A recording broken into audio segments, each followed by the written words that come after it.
Satu buah lagu terkhusus untuk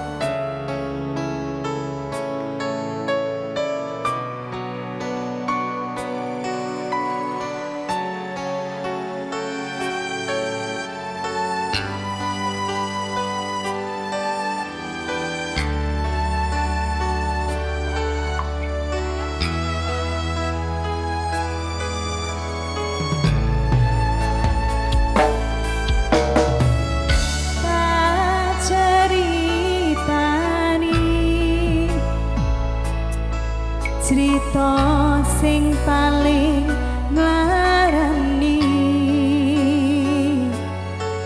nalika bapak lunga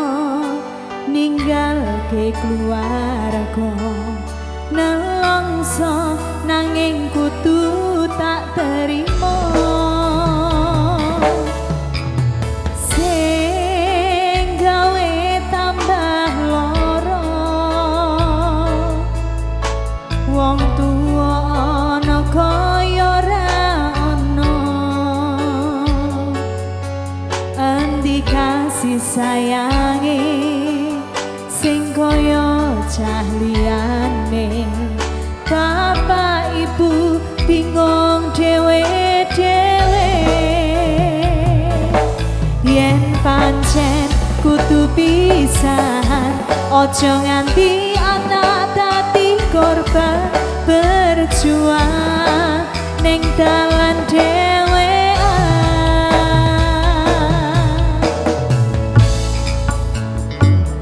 ora ana sing njaluk dilahirke nang keluarga sing kaya ngene tak tampa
kudu pisahan aja nganti anak dadi korban berjuang ning dalan dhewean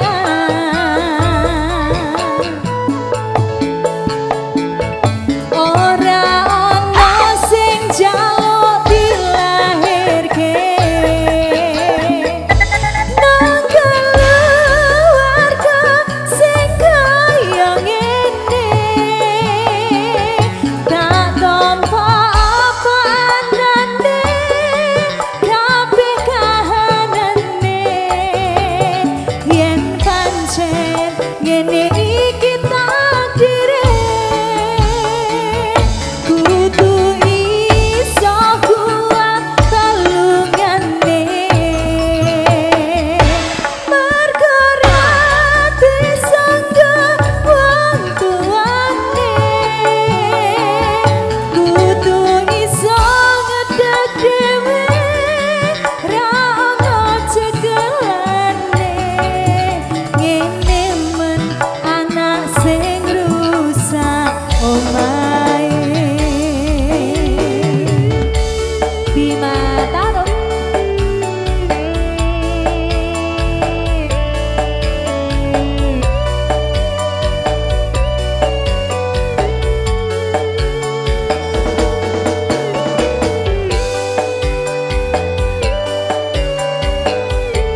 matur sembah nuwun, terima kasih Mbak Dia Rahma dengan tembangnya Egone Wong Tuwa.